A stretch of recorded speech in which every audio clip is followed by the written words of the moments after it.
ये जो कहानी मैं सुनाने जा रहा हूँ ये ट्रेन की कहानी, और ऐसी ट्रेन जिसमें कि सब में यात्री होते हैं बहुत थोड़े जितने भी करके, लेकिन एक बोगी होता है वो पूरा ही खाली होता है। जिसके साथ कहानी ये घटा है उसका नाम है रमेश। रमेश जो कि कानपुर में नौकरी करता है, और नौकरी करते करते छुट्टी मिला था तो अपने घर पटना जा रहा था, बाय ट्रेन से पटना जा रहा था। दोपहर 2 बजे में वो ट्रेन पे चढ़ता है। 2-3 घंटा होने के बाद जब समय शाम का होता है, जिस बोगी में वो चढ़ता है उस बोगी में वो रमेश अकेला ही होता है। किसी का उसमें सीट नहीं था कि कोई भी आदमी आके उसमें बैठे। उसको बहुत ज़्यादा डर लग रहा था, शाम का समय हो रहा हो और बहुत तेज़ बारिश हो रही हो, और फिर आंधी भी उतना ही तेज़ जितना कि बारिश।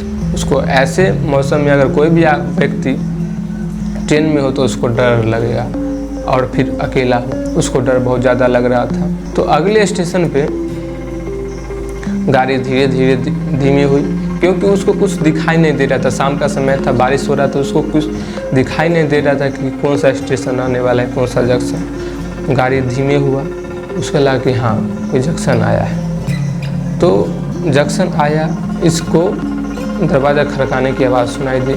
इसको लगा कि कोई आदमी मेरे इस बोगी में आ रहा है, तो डर भी लग रहा था कि पता नहीं कैसा आदमी है। वो दरवाज़ा खुलता है और आके अपनी सीट पे बैठ जाता है। तो देखता है कि ये औरत है कि मर्द है, क्योंकि बाल इतना भरा था। उसको देखने से लग रहा था कि ये 50 वर्ष की बुढ़िया होगी, और जो आदमी था उसका बाल पूरा सफ़ेद हो चुका था, लंबे लंबे बाल था औरत जैसा। इसी कारण उसको लग रहा था कि औरत है। वो आदमी आया, बैठा उसके पास। थोड़ी देर बैठ के रमेश से हाथ मिलाया, बोला मेरा नाम पुरुषोत्तम है, मैं हाथ की रेखाएं देखता हूँ, जिसको कि हम सभी एस्ट्रोलॉजर बोलते हैं।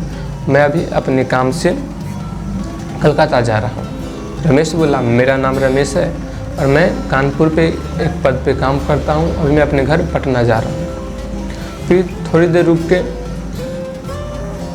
ये पूछा वही व्यक्ति कि आप भूतों में विश्वास रखते हैं? वो बोला हाँ रमेश, मैं तो भूत को मानता हूँ कि भूत है। वो बोला दूसरा आदमी पुरुषोत्तम कि मैं भूत और को नहीं मानता हूँ, मैं उसमें विश्वास नहीं रखता हूँ। बहुत सारी बातें। फिर थोड़ी देर बाद वो अपने बैग से कुछ खाने को निकाला, कुछ खुद खाया और कुछ रमेश को दिया कि लो खाओ। रमेश नहीं लिया। रमेश एक बहुत ही शंका करने वाला व्यक्ति था और बहुत ही ज़्यादा डरपोक भी था, और शंका भी करता था किसी के ऊपर कि पता नहीं खाना में क्या मिला के दे दे। वो बोला कि मैं नहीं लूँगा, कोई बात नहीं। ये बोला कि शंका कर रहे हो मेरे ऊपर, संशय कर रहे हो, अभी तो कुछ नहीं, आगे देखो क्या क्या होता है। जैसा ही ये बात रमेश सुना, इसके तो होश ही उड़ गए। अगर आपके साथ ऐसा घटना घटा, मान लीजिए आप ट्रेन में जा रहे हो और अकेले बोगी में सिर्फ अकेले हो, और फिर थोड़ी देर बाद एक आदमी आ जाए, वो ऐसा बात बोले, अभी तो कुछ नहीं, अब देखो आगे क्या क्या होता है। जैसे ही बात ये सुना तो इसको बूझी तो होश ही उड़ गया। दूर से देखने पे लगता है कि वो लेडीज है, लेकिन जब बगल में आता तो लगता है कि आदमी है। ये मना कर दिया। फिर उसको रमेश उसी पुरुषोत्तम को ही देख रहा था, उस आदमी को ही, कि क्या क्या करता है। वो देखता कि कभी इस गेट से आ जाता उतर के जंक्शन पे, कभी किसी गेट से, कभी दूसरी बोगी से आके उतर जाता, चढ़ जाता, कभी किसी गेट से, मतलब कि आराम से नहीं रहता। और इसको उसका जो चेहरा था उससे लग रहा था कि बहुत ही शांत व्यक्ति है। रात के 10-11 बज रहे होंगे, उसके बाद ही सो गया रमेश। जैसे ही सोया तो इसको कोई लगा कि कोई गर्म चीज़ मेरे गले पे रख रहा है, कोई गर्म चीज़ मेरे गले पे रख रहा है। तो जनाक से उठा, देखा तो देखा कि वो तो आदमी सामने ही बर्थ पे है, सामने वाली सीट पे बैठा है। फिर कुछ नहीं, ये हंसा तो वो भी हंस दिया, तो इसको और भी ज़्यादा डर लग गया। फिर जैसे ही सोने का प्रयास किया तो उसको लगा कि कोई पेट पे कोई दबाव दे रहा है, और हंसी की आवाज़ उसको सुनाई दे रही थी। तो जैसे फिर आँख खोल के देखा उस आदमी को, तो आदमी वहाँ पे था ही नहीं। अगल बगल देखा, वो आदमी था ही नहीं। वो आदमी पूरे 2 मिनट बाद, रमेश को बहुत ज़्यादा डर लगने लगा।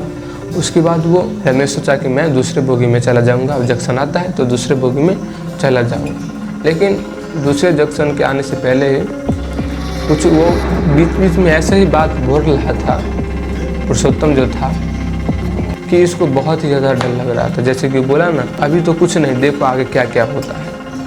ऐसे ही कुछ बात बोल देता जिससे कि इसको और डर लगने लगा। थोड़ी देर बाद ये बाथरूम करने गया।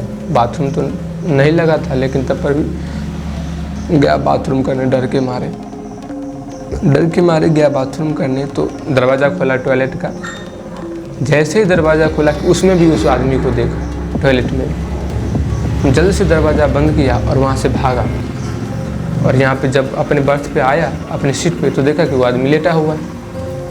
तो लेटा हुआ इस आदमी, इसको तो उठाने का हिम्मत नहीं हुआ कि कैसे इसको उठाए, क्योंकि वो आदमी को वहाँ पे देखा।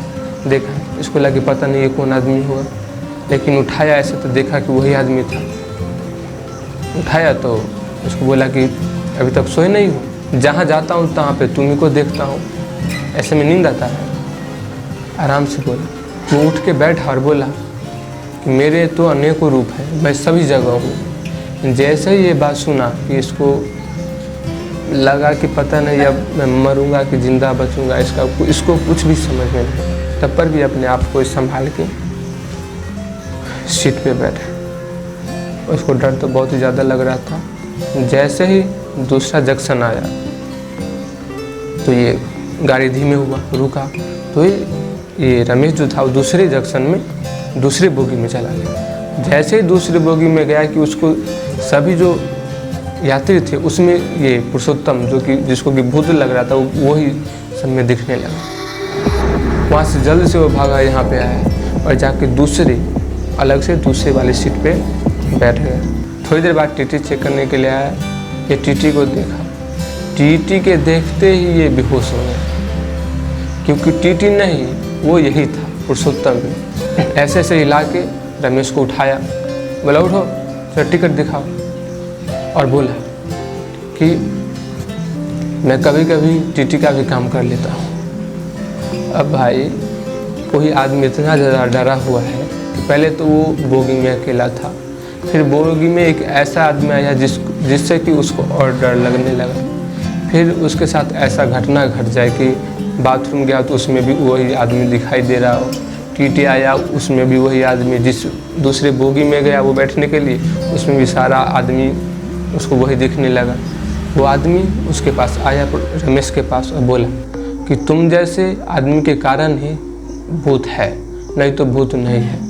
जो भगवान की पूजा करते हैं, देवी देवताओं को, उसके पास भूत नहीं आते हैं, लेकिन उससे वो डरता नहीं है, क्योंकि उसमें शक्ति उतना रहता है कि वो नहीं डर सकता है। ये जो कहानी मुझे शेयर किया है शैलेंद्र ने, जो कि पटना का रहने वाला है, उसके रिलेशन में या उसके कहीं पे भी घटा होगा, वो बताया कि ये रियल स्टोरी है, इसलिए मैंने इसको आप सभी के सामने सुनाया।